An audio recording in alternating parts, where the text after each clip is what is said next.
Сәлеметсіздер ме, құрметті көрермендер, Арқалықтан сөйлеп тұрмыз. Арқалық политехникалық колледжінде қазіргі таңда жұмысшы мамандықтарды даярлап жүрген белсенді ұстаздарымыз бізде бүгін сұхбатта.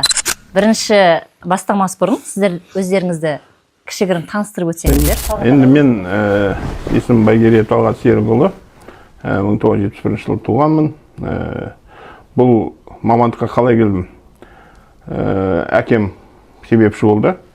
Осы оқуға баруыма 1989 жылы Қазақтың ауыл шаруашылығы институтына инженерлік педагогикалық факультетіне оқуға түсіп, 94 жылы аяқтап, содан осы салада жүрмін.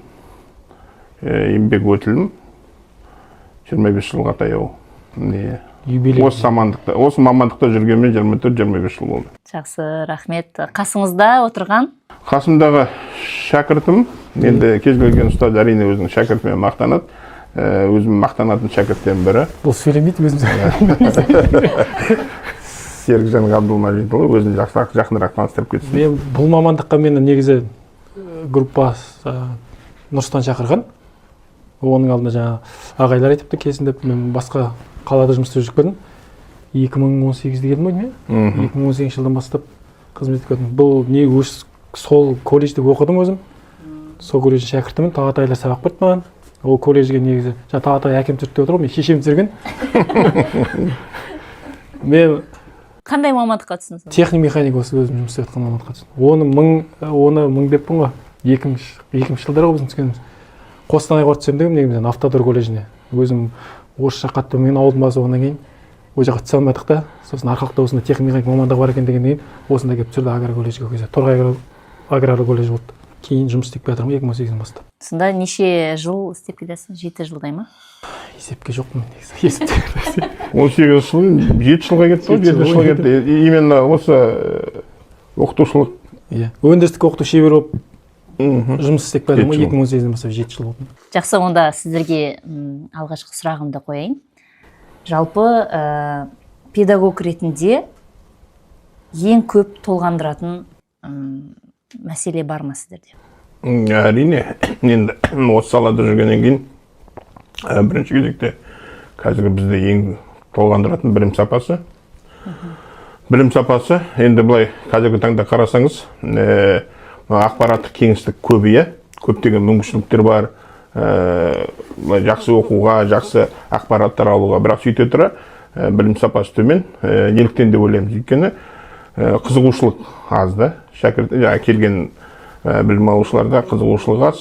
Оған өздеріңіз де білесіздер, қазіргі түрлі гаджеттер, смартфондар, түрлі әлеуметтік желі деген сияқты. Сондықтан білімге сәл дұрыс бет бұрмай жатады.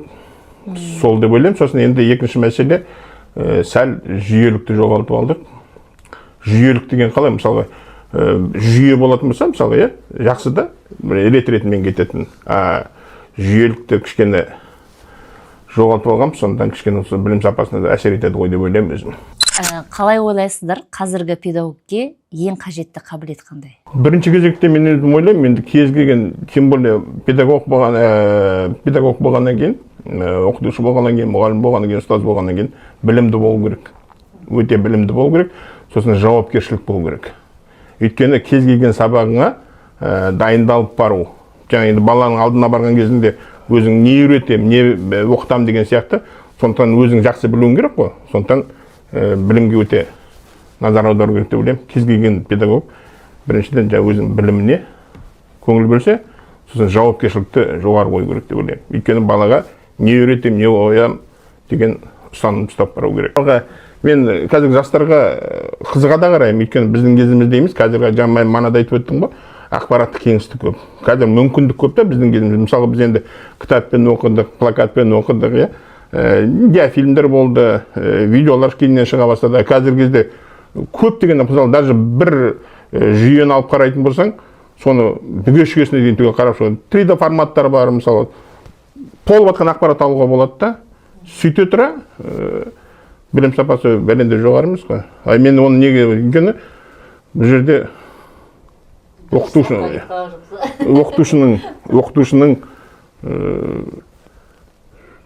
жауапкершілікті қатты сезінбегеннен деп ойлаймын. Өйткені қызықтыра білу керек та баланы. Осы орада сіздің ойыңызша жақсы шебер болған дұрыс па, әлде жақсы адам болған дұрыс па? Айта беріңізші. Жақсы маман, шебер деген ол әрине жақсы ғой, бірақ кез келген маманның ол адам ғой, біріншіден, сондан адами қасиет, адамгершілігі жоғары тұру керек деп ойлаймын мен. Сондықтан екеуі енді сәйкес келіп жатса тіпті жақсы ғой. Жақсы маман, жақсы адам, адамгершілігі мол, адами қасиеті жоғары болып жатса, онда көптеген нәтижелер алуға болады деп ойлаймын. Өзім түсінігімде солай. Мен жақсы маманның енді ішінде олай кішкене сәл қулығы басым болып тұрса, ол өте жақсы емес қой, иә. Сондықтан кішкене мен ойлаймын, адами қасиеті жоғары тұру керек деп ойлаймын, бірінші кезекте. Жақсы маман болу үшін. Сонда өзі адам жауапкершілік түсінеді де, жақсы маман болып шығады деп. Біз осы орада мысалы жұмысшы мамандықтарды дайындап отырмыз ғой. Осы жерде мен де өзім осы жерде ойымды қосып өтейін. Жұмысшы маман болғаннан кейін осы жерде адами қасиеттері көбірек басым болу керек сияқты деп ойлаймын. Иә. Енді қазіргі таңда, қазір 2026 жыл цифрландыру жылы болып жарияланды. Осы орайда жас маманға сұрақ қойғым келеді. Осы цифрлық технологиялар сіздің жұмысыңызда қазір жеңілдетті ме, әлде керісінше қиындықтар туғызып жүр ме? Жеңілдетеді ғой енді. Мысалы жай, үй тапсырмасы бірдеңесін алып көруге беретін ақпарат.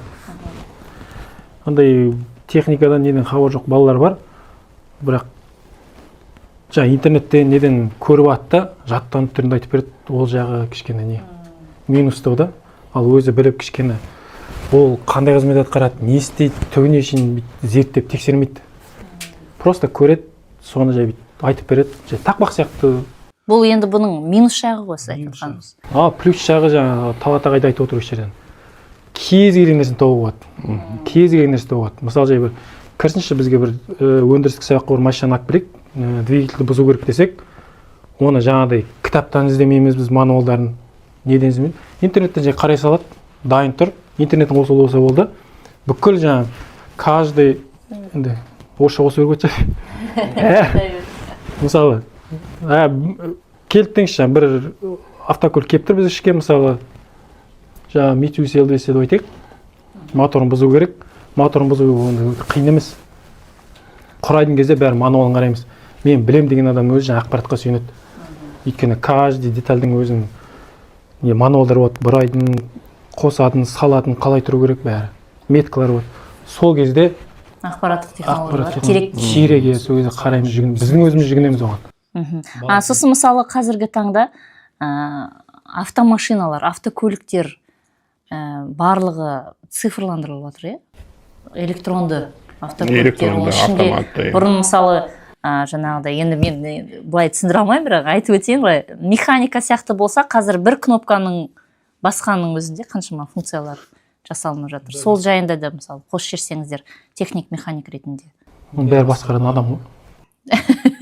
Басқаратын адам, бірақ бұл жерде айта кететін нәрсе, вообще ғылым болсын, технология болсын бір орында тұрмайды ғой, дамып жатыр. Сол жағынан жақсы әрине, ол автомобильдің қазір жаңа өзіңіз айтпақшы автоматты түрде электронды жағынан көп мән беріп жатыр.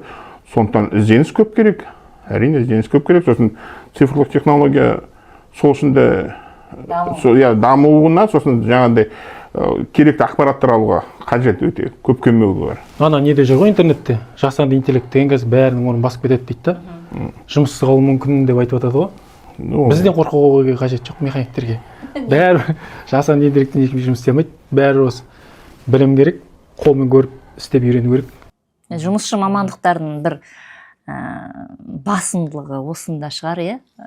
Қолмен барлығы. Әрине қажеттілік адамға тәуелді болады ғой. Қанша робот істесе де бәрі оны басқаратын адам ғой. Көбісі қорқып жатыр ғой, ойбай ертең жұмыссыз қалады, мысалы. Сондырылатын болсақ та жай. Бәрі компьютермен істейді ғой, қазір адам көп керек етпейді да. Өзің барып отырасың, жаңағыдай ақпарат бересің, бәрін дайындап береді. Қазір штат азаяды. Жаңағы цифрлық технология деп жатқанда сабақ беруде жеңіл ғой, бұрынға қарағанда. Бұрынға қарағанда жеңіл, өйткені жаңа айтып отырмын ғой, ақпарат көп, толып жатқан технология, мысалы интерактивный досканың өзі мысалы көп көмегі бар. Иә. Көптеген функциялар бар, көп нәрселерді көрсетуге болады. Біз бұрын мысалға бір жүйені немесе бір механизмді алып құру, өзін ғана көрсетіп, ол қалай жұмыс істейтінін көрсете алсақ, ана жерде бүге-шігесіне дейін ол қалай істейтіні, қалай тұратыны, қалай қозғалатыны бәрі көрсетіліп тұрады. Анық көрсетті. Анық көріп тұрады. Толығымен мағлұмат алуға болады. Жақсы. Енді Талғат ағай, сіз айтып отырсыз, еңбек өтілім 25 жыл шамасында деп. Осы кезеңде сізде шаршау болды ма, кәсіби шаршау? Ауыр сырақ әрине болады. Адам бұрындары, мысалға, мынау мұғалімдерге 25 жыл рұқсат берілетін, рұқсат берілмейді. 25 жылдан кейін, мысалы, зейнеткерлікке шығаратын. Неге? Өйткені адам шаршайды, ол білімді басқа біреуге жеткізу деген ол шаршады. Қазіргі кезде тем более мынадай қарқынды дамып жатқан заманда біз ілесе алмай жатамыз кейбір нәрселерге. Сосын енді сондай бір нелер, балаларда қазір қиын, мысалға, мен мана басында да айтып кеттім ғой, қызығушылық аз. Өйткені баланың бәрі көңілі қазір соткіде, жаңағыдай басқа нелерде тұрады да. Сондықтан өзіне қарату үшін біраз күш жұмсайсың, сосын жаңа айтып отырмын, біз жүйелікті жоғалтып алдық, қазір қайтадан соны қайтадан орнына қалып тұр ғой. Сондай жерлерде шаршатады, әрине. Енді оның шаршаудан шығатын жолдары да бар. Өз басыма келетін болса, мысалға, мен сондай сәттерде бір жақсы музыка тыңдаймын. Жақсы киноларды қарағаным. Сосын мен бір жақсы қасиет па білмеймін, мынау көп ақпарат жинаймын да, Google жақсы көремін. Мысалы, бірдеме қызықты болды ма, мен сразу Google-дан сұраныс салам да, пробивать етіп, содан көптеген ақпарат аламын. Сол жақты өзімнің миымді демалдырамын. Сізде ше қалай? Қазір 7 жыл ішінде болды ма? Жас қой енді әлі. Біз жаспыз, оны шаршамайтын шығармыз. Жүре берген жақсы. Бізде теория сабақтар шаршататын сияқты негізі. Мен андай теория сабақтан көп бермеймін ғой негізі. Теория Талғат ағай, мысалы, Нұрсұлтан деген мұғалім соларды көрген кезде, біз сыртынан көрген кезде, дейсің. Алдында толып отырады да, балалар оның бәрін каждый түсіндіру деген бар ғой. Кейбіреу жаңағыдай телефон ұстап қояды, басқа внимание басқа жер қойып, бәрін вниманиесін өзіне қаратып түсіндіруде қиын. Шаршайсың ғой. Біздікі, мысалы, өндірістік сабақтар менде. Менің қасым балалар келеді, екі подгруппа бөліп оқытасың. Бізде қолмен жұмыс істейсің да, ол енді ол жер шаршағаннан ұмытып қаласың енді өзің. Сіз қайта шашып жинағаннан рахаттанатын шығарсыз. Мысалы, Лего ғой. Лего деген ойын кішкентай балалар ойнайды. Біздікі мамандығымыз сол ғой. Бұзасың, қайтып жинайсың. Бізде жалпы политехникалық колледж, енді барлығын білеміз, 9-шы сыныптан кейін келетін балалардың көбісі бұл мамандық менікі емес деп келеді. Ол рас, оны жасырмаймыз. Осы кезде не айтасыздар? Бізде жиі кездеседі, енді өзіңде сол санада жүрсің ғой, сол өте жиі кездесетін нәрсе, өйткені таңдау аз да. Сосын енді кейбіреулер ата-анасының қалауымен барады, жаңағындай. Сосын енді кейбіреулер енді случайно деп айтады орысша айтқанда, солай келетін балалар да көп. Ондай кезде мен енді жиі айтатын, мен жиі кездеседі маған ондай нелер. Айтатын, біз енді ерекшелігіміз, Сержан екеуміздің автомобиль көлігі да. Автомобиль көлігі ол сен механиксің ба, сол салада істейсің ба, бәрібір қажеттілік та. Өйткені автомобиль қазіргі таңда керекті нәрсе ғой. Сондықтан оның құрылысын, оның қалай жұмыс істейтінін, ең құрғанда сол жағында көңіл бөліп, оқып, білім алып шықса деп, мен сондай бағыт-бағдар беремін енді. Ол кейін бітіргеннен кейін механик болып істемес, бірақ өмірде өзіне қажетті нәрселерді алып шығуға, оқып үйреніп шығуға дағдыланады да, сол жағынан. Қызықты ғой деп ойлаймын. Қызықтыра аламыз солай. Автомобиль көлігі қазір енді екінің бірінде машина. Иә, екінің бірінде қазір бір үйдің өзінде бәле машина бар. Мысалы, қажеттілік қой қазіргі таңда. Осы таңда мен айтқым келіп отыр. Мысалы, 2025 жылы бізде Қазақстанда жұмысшы мамандықтар жылы болды, иә. Білмеймін, меніңше осы 2025 жылы жұмысшы мамандықтың болашағы жоқ деген стереотип сол жылы жойылған сияқты. Сіздер қалай ойлайсыздар? Жалпы жұмысшы мамандықтың болашағы бар ма? Мен оны әрден айтып отырмын, мен жаңа айтып өттім ғой, 25 жыл жұмыс өтілім бар дедім осы саланың өзінде. Мен енді 94 жыл бітірдім, былай айтқанда 30 жылдан асып кетті, бір айында арасында мен басқа салаға кетіп қалған кезім болды. Мен бұл жұмысшы мамандықтарды оқыту, жалпы осы кәсіптік білім, техникалық білім беру саласында мен бұрыннан бері келдім, мен оның жаңа құлдырау кезінде көргем. 90-шы жылдарда осындай сәттер болған. 90-шы жылдарда толып жатқан училищелер, толып жатқан техникумдар болды ғой, мысалы колледждер, солардың бәрі қажет болмай қалып, уже анау рынок труда дейді ғой, нарық, еңбек нарығы толып кеткен, анау жұмыссыздық, жаңа заводтар жабылып жатыр, совхоздар жабылып жатқан кездерде сондай құлдырап кеткен кезі болған. Бірақ белгілі бір уақыт өткеннен кейін бәрібір сұраныс пайда болды. Өйткені қазір өзіңіз де білесіз ғой, көптеген мамандарға, қазіргі кезде мысалы автослесарь деген сияқты жаңадан шығып жатқан мамандар сұраныс бар, сондықтан сұраныс ешқашан жоғалтпайды. Ол белгілі бір кезеңде төмендеуі мүмкін сұраныс, бірақ қайтадан белгілі бір уақыттарда еңбек нарық адам керек қой, бәрі қалай болғанда да. Білетін адам. Иә, оның ішінде ол жаңа дұрыс айтады Сержан, білікті маман болса, білімді маман болса, ол ешқашан өзін жоғалтпайды, ол өзінің орнын таба алады деп ойлаймын. Сондықтан былтыр аяқтаған жылда осы мынау жұмысшы мамандар жылы жақсы бағыт бағдарлар берді, мысалға көптеген мүмкіндіктер ашылды, жұрт түсіне бастады. Енді өзіңіз де білесіз, мысалға мынау не көп, юристтер көп, мысалы экономистер көп, қазір сұраныс көп, жаңа жасанды интеллектті мысалы бухгалтерлерге де бәрінде қазір көп не болмайды, кейбір мамандарға сұраныс одан сайын арта береді. Сондықтан өз өміршеңдігін жоғалтады деп ойламаймын мен. Жұмысқа алушылардың өзі несін қарайды ғой сол? Әрине. Сол маман екенін, сондай маманды білетін, сондай таңдайды да жұмысшы мамандардың өзі. Мысалы бұрын таныстары несін ала береді деп біледі деп. Әрине. Қазіргі дипломмен сондай не болып қойды ғой өзі? Білімділік мен іскерлігін бағалайды. Осы білімділік пен іскерлікті бағалайтын бізде бір осы жұмысшы мамандықтар арасында өте танымал конкурс бар, WorldSkills, халықаралық конкурсы. Сол бізде әр этаппен өтіледі. Оны бәріміз білеміз, колледж ішілік, одан кейін облыстық, аймақтық және де ары қарай республика, одан кейін әлемдік деңгейде өткізіледі. WorldSkillsқа менің білуімше, Серікжан мырза, сіз өзіңіз апарып жүрсіз, сарапшысыз, жетекшісіз. WorldSkills жайында шамалы айтып кеттіңізші. Мен WorldSkillsті ең бірінші келген жылы Нұрсұлтанды айтайын. Нұрсұлтан деген мұғалім бар. Техник механиктен сол бала апаратын болды WorldSkills. Просто айту, Ерқанат деген жігіт болды бізде. Жұмысшы мамандарда бар, сварщик балалар, орын алып жүрген балалар, механиктер өт. Мен онда білген жоқпын, WorldSkills ондай сайыс болатын. Просто келдім, сол интерес қуды. Осындай сайыс бар, облыста өтеді. Бала апарамыз жаңағыдай. Білім алушылардың арасында жарыс болады дейді, өзінің кім мықты екенін көрсетеді сол жерінде. Маған қызық болды ең бірінші сол келген кезде. Өйткені әңгімелерін алған кезде қызықтырып айтады да. Сосын ол кезде басшылықтан мен өзім рұқсат сұрап, жай көріп келейінші дедім. Қызық болды, интерес. Қандай не жіберді сол бірінші жылы. Мен бала қатыстырған жоқпын ол жылы. Жаңа Нұрсұлтан деген ағайымыз бала алып барды. Соның бірге еріп бардым. Өзім үшін жай көрейінші қандай болады, қалай болады деп. Барғаннан кейін көрдім ғой, действительно мамандар жарысады мына жерде. Үлкен кісілер сияқты. Мысалы, СТО-ларда бар ғой, техниктер. Солардың жұмысын істеп жатыр.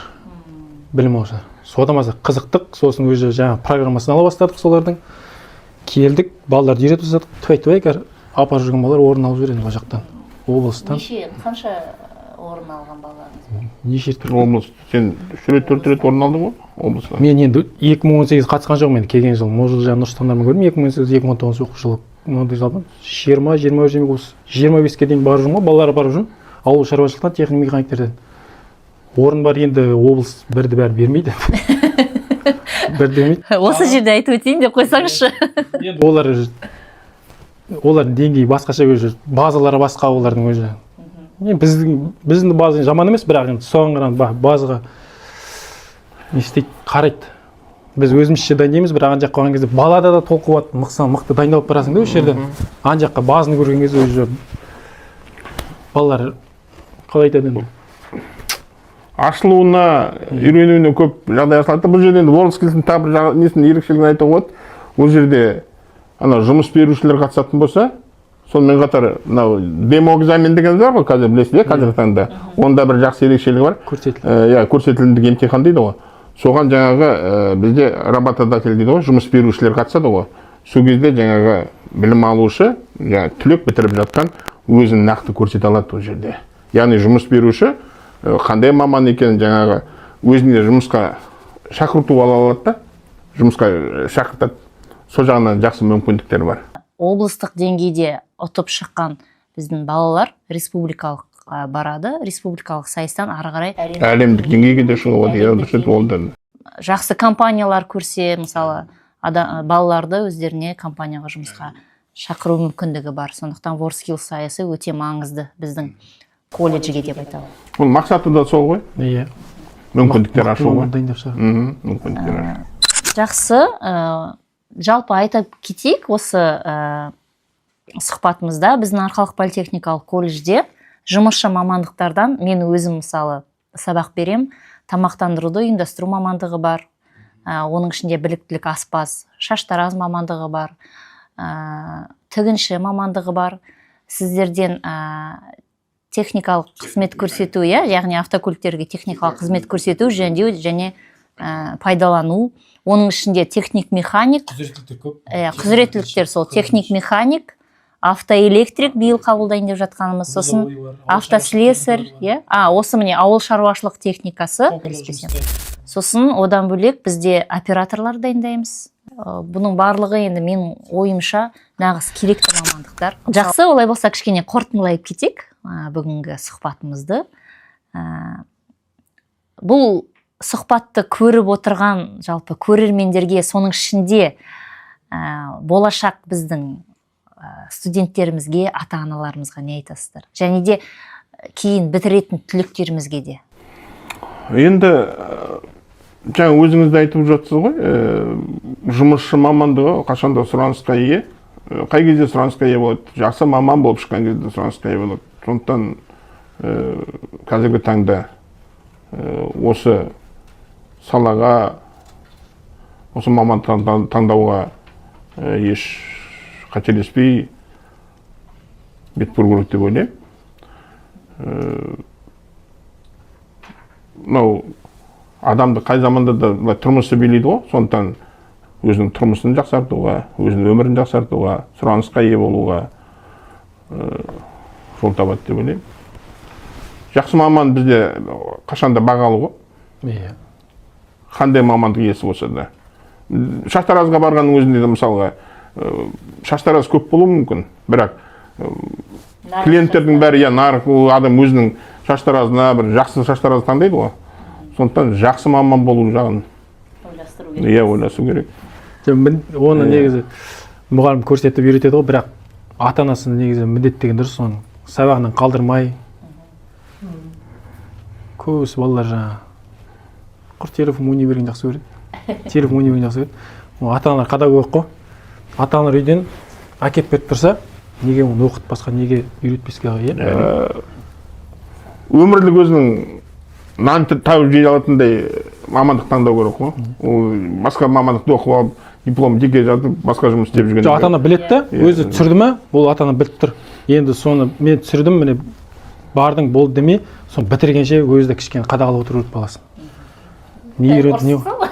Жоқ, не енді жаңа мамандық таңдауда нағыз мысал келтіруге болады. Сержанды мамандық таңдағанда өзінің орнын тапқан адам сержан ғой, мысалы.